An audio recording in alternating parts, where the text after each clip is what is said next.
ರಾಜ್ಯದಲ್ಲಿ ಹೊಸದಾಗಿ 500 ಕರ್ನಾಟಕ ಪಬ್ಲಿಕ್ ಶಾಲೆಗಳನ್ನು ತೆರೆಯಲಾಗುತ್ತಿದೆ. ಈ ಪೈಕಿ ಹಾಸನ ಜಿಲ್ಲೆಗೆ 17 ಶಾಲೆಗಳನ್ನು ನೀಡಲು ನಿರ್ಧರಿಸಲಾಗಿದ್ದು, ಎಲ್ಲ ತಾಲೂಕುಗಳಿಗೂ ಆದ್ಯತೆ ನೀಡುವಂತೆ ಅಧಿಕಾರಿಗಳಿಗೆ ಸೂಚಿಸಲಾಗಿದೆ ಎಂದು ಪ್ರಾಥಮಿಕ ಹಾಗೂ ಪ್ರೌಢಶಾಲಾ ಶಿಕ್ಷಣ ಸಚಿವ ಮಧು ಬಂಗಾರಪ್ಪ ತಿಳಿಸಿದರು. ಅರಕಲಗೂಡು ಪಟ್ಟಣದ ಶಿಕ್ಷಕರ ಭವನದಲ್ಲಿ ಶಿಕ್ಷಣ ಇಲಾಖೆಯಿಂದ ಶುಕ್ರವಾರ ಆಯೋಜಿಸಿದ್ದ ಶಿಕ್ಷಕರ ದಿನಾಚರಣೆ ಸಮಾರಂಭ ಉದ್ಘಾಟಿಸಿ ಮಾತನಾಡಿದ ಅವರು, ಸರ್ಕಾರಿ ಶಾಲೆಗಳಲ್ಲಿ ಗುಣಮಟ್ಟದ ಶಿಕ್ಷಣ ದೊರೆಯುತ್ತಿದೆ. ಆದರೂ ಪೋಷಕರು ಖಾಸಗಿ ಶಾಲೆಗಳ ವ್ಯಾಮೋಹ ಬಿಡುತ್ತಿಲ್ಲ. ಸರ್ಕಾರಿ ಶಾಲೆಗಳ ಕಡೆ ಮಕ್ಕಳನ್ನು ಆಕರ್ಷಿಸಲು ನಮ್ಮ ಶಾಲೆ ನಮ್ಮ ಜವಾಬ್ದಾರಿ ಕಾರ್ಯಕ್ರಮ ಜಾರಿಗೆ ತರಲಾಗಿದೆ ಎಂದರು. ಈ ಕಾರ್ಯಕ್ರಮದಡಿ ಹಳೆ ವಿದ್ಯಾರ್ಥಿಗಳ ಸಹಕಾರದಲ್ಲಿ ಎಲ್ಕೆಜಿ ಹಾಗೂ ಯುಕೆಜಿ ತೆರೆಯಲಾಗುತ್ತಿದ್ದು, ಕಲ್ಯಾಣ ಕರ್ನಾಟಕದಲ್ಲಿ ಈಗಾಗಲೇ ಚಾಲನೆ ನೀಡಲಾಗಿದೆ.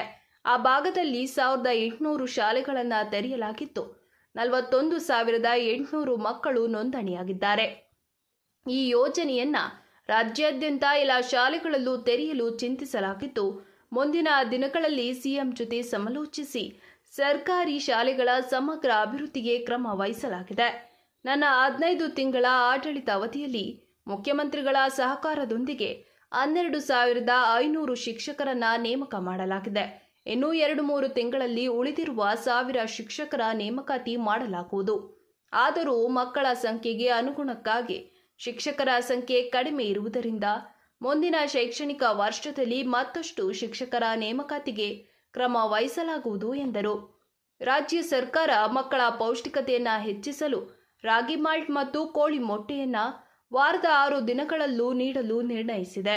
ಇದಕ್ಕೆ ಸಹಕರಿಸುತ್ತಿರುವ ಅಜಿಂ ಪ್ರೇಮ್ಜಿ ಫೌಂಡೇಶನ್ಗೆ ರಾಜ್ಯದ ಜನತೆ ಪರವಾಗಿ ಅಭಿನಂದನೆ ಸಲ್ಲಿಸುತ್ತೇನೆ. ಮಕ್ಕಳಿಗಾಗಿ 1,591 ಕೋಟಿ ರುವನ್ನು ಇಡಲಾಗುವುದು ಎಂದರು. ಅರಕಲಗೂಡಿನಲ್ಲಿ ಶಿಕ್ಷಕರ ದಿನಾಚರಣಾ ಸಮಾರಂಭವನ್ನು ಪ್ರಾಥಮಿಕ ಮತ್ತು ಪ್ರೌಢ ಶಿಕ್ಷಣ ಸಚಿವ ಮಧು ಬಂಗಾರಪ್ಪ ಉದ್ಘಾಟಿಸಿದರು. ಶಾಸಕ ಎ ಮಂಜು, ಸಂಸದ ಶ್ರೇಯಸ್ ಪಟೇಲ್ ಇತರರು ಹಾಜರಿದ್ದರು.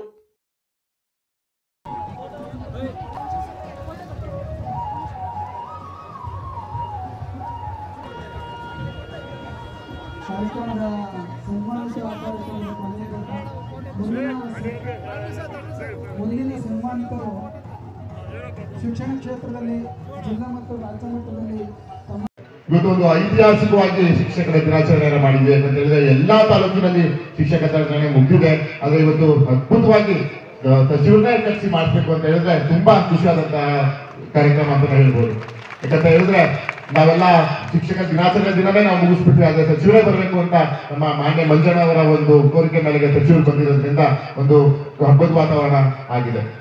ಜೊತೆಗೆ ಇವತ್ತು ಮಧು ಬಂಗಾರಪ್ಪ ಸಾಹೇಬ್ರ ಜೊತೆಗೆ ಬಂಗಾರಪ್ಪ ಸಾಹೇಬ್ರ ಬಗ್ಗೆ ನಾವು ಹೇಳ್ಬೇಕು. ಯಾಕಂತ ಹೇಳಿದ್ರೆ ಇಲ್ಲಿವರೆಗೂ ಬಂಗಾರಪ್ಪ ಸಾಹೇಬ್ರ ಒಂದು ಹೆಸರಿನ ಅಜರಾಮರವಾಗಿದೆ ಅಂತ ನಾನು ಹೆಮ್ಮೆಯಿಂದ ಹೇಳಕ್ಕೆ ಇಷ್ಟಪಡ್ತೀನಿ. ಯಾಕಂತ ಹೇಳಿದ್ರೆ ಅದು ಇಡೀ ಜಿಲ್ಲೆಯ, ಇಡೀ ರಾಜ್ಯ, ಇಡೀ ದೇಶದಂತ ಒಂದು ಅಪ್ರತಿಮ ನಾಯಕರು ಅಂತ ಹೇಳಿದ್ರೆ ಅದು ಬಂಗಾರಪ್ಪ ಸಾಹೇಬರು. ಬಡವರಿಗಾಗಿಯೇ ಮೀಸಲಿಸಿದಂತಹ ನಾಯಕರು ಆ ಭಾಗದಲ್ಲಿ ಒಂದು 90ರ ಒಂದು ಏನು ಆ ಹರೆಯದಲ್ಲಿ ಇರುವಂತದ್ದು ಅಂತ ಹೇಳಿದ್ರೆ ಬಂಗಾರಪ್ಪ ಸಾಹೇಬ್ರು ಅಂತಾನೆ ಹೇಳ್ಬೋದು. ಅದಕ್ಕೋಸ್ಕರ ಇವತ್ತು ಮಂಜಣ್ಣ ಅವರು ಮಧು ಬಂಗಾರಪ್ಪ ಸಾಹೇಬರು ಬರಲೇಬೇಕು ಅಂತ ಹೇಳಿದಕ್ಕೆ ಒಂದು ಬಂದಿದ್ದಾರೆ.